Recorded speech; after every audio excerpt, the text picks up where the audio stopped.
Dabar tikriausiai matau patį gražiausią, patį nuostabiausią ir įspūdingiausią sportą moterų. Tai dabar yra taip gerai, kaip tikriausiai niekada iki tol nėra buvę, nes moteris visiškai atrado vietą, nors ir visada buvo profesionalios tikrai, bet dabar atrado vietą tikriausiai tolygiai grečiai su vyru.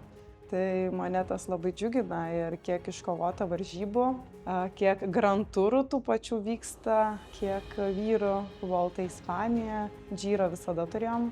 Ir de France sugrįžęs po daugelio metų, net nežinau po kiek, tikriausiai po kokių 30 ar kiek, ar 20. Tai džiugina dabar be galo.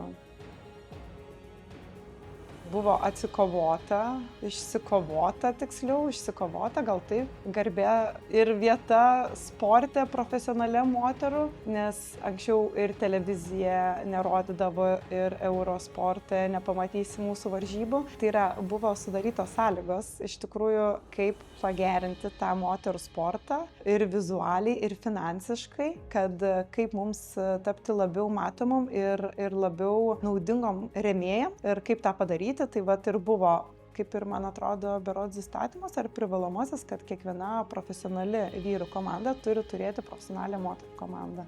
Tai vat šiuo metu yra daug didesnis profesionalumas bendraja prasme, nes ir treneriai yra aukštesnio lygio ir kolaboracija tas su vyrų komanda ir moterų komanda, tai irgi duoda savo rezultatą. Tai ir moteris dabar važiuoja daug komandiškiau ir daug labiau yra nebe į emocijas orientuota, nes dažnai pas moteris yra tas didesnis emocionalumas, kad jeigu aš tavo draugė, tai aš tau padėsiu, o jeigu aš jau ne tavo draugė, tai tu žinok, iš manęs pagalbos nesulauksi. Tai šiuo metu tai yra tikrai labai smarkiai pasikeitę, tai yra žiūrima kaip į darbinį reikalą. Nebėra tik viena stipri ir visos kitos ne. Profesionalumas paaugęs, tai tikriausiai ir tos varžybos tapo daug įdomesnės. Ir jeigu pastebėsit socialiniuose tinkluose, labai dažnai dabar rašo, kad moterų varžybos buvo daug įdomesnės negu vyrų. Nes vyrų gali nuspėti, kaip jie taktikuoja, o moterų ne tiek daug matė tų varžybų, nėra taip paprasta nuspėti, kokią taktiką ir kaip kas bus. Ir labai daug ateina stipraus jaunimo, kur labai didelė kaita. Šiuo metu tikrai ne viena laimi ir kiekvieną dieną gali būti kažkokia staigmena, ko anksčiau nebūdavo.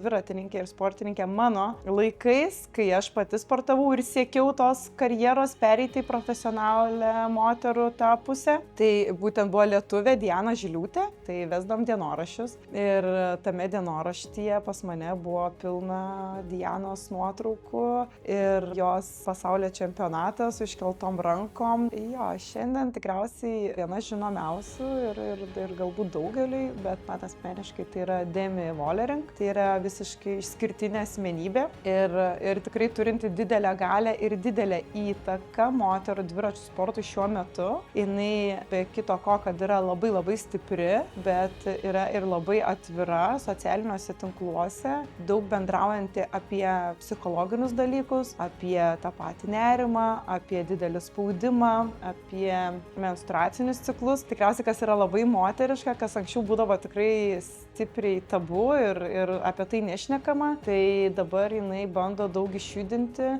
moterų Nike, tai irgi yra labai labai stiprus rėmėjas, žinomas visame pasaulyje, kaip ir tenisininkės, tai pagaliau tokie labai dideli vardai ateina ir į moterų dviračių sportą. Prancūzė mano mėgstama yra Pauline Prévot, tai ypatinga užsispyrimo, skirtingų disciplinų ir kalnų dviračių ir plento pasaulio čempionė ir cyclocrosso ir jaunoji tikriausiai MTB, tai yra kalnų dviračių sportininkė Evie Richards, kuri yra Anglė, labai jauna ir labai tokia stipri ir miela dviratininkė.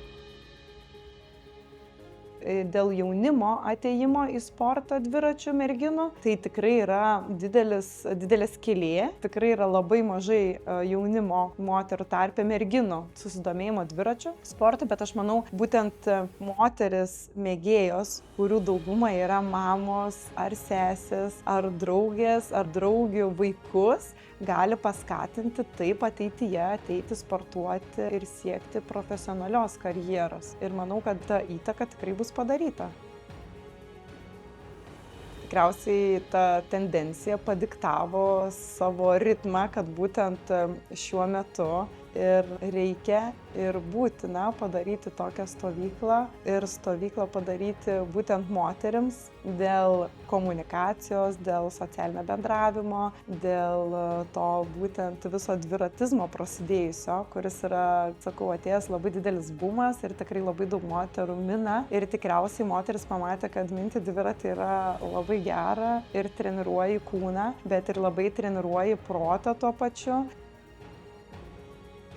Nepasiduoti ir žinoti savo aiškų tikslą, kur nori ir kaip nori. Turėti ryšį su taip pat minančiom užsienyje sportininkėm, tai ir per socialinius tinklus, nebijoti parašyti, nebijoti klausti. Aš manau, kad lygiai taip pat nebijoti komunikuoti su tom pačiom žvaigždėm, šiuo metu esančiom moterų dviračių sporte žvaigždėm, nebijoti jom parašyti žinutę, nebijoti jų paklausti, kas tave domina, kas padeda. Iki to, norint tapti profesionaliu, reikia būti profesionalu. Tai tas profesionalas nėra galutinis tikslas, profesionalas yra viso gyvenimo būdas. Tai yra tavo mityba, tavo poilsis, režimas ir disciplina tikriausiai. Ir nebijoti klausti.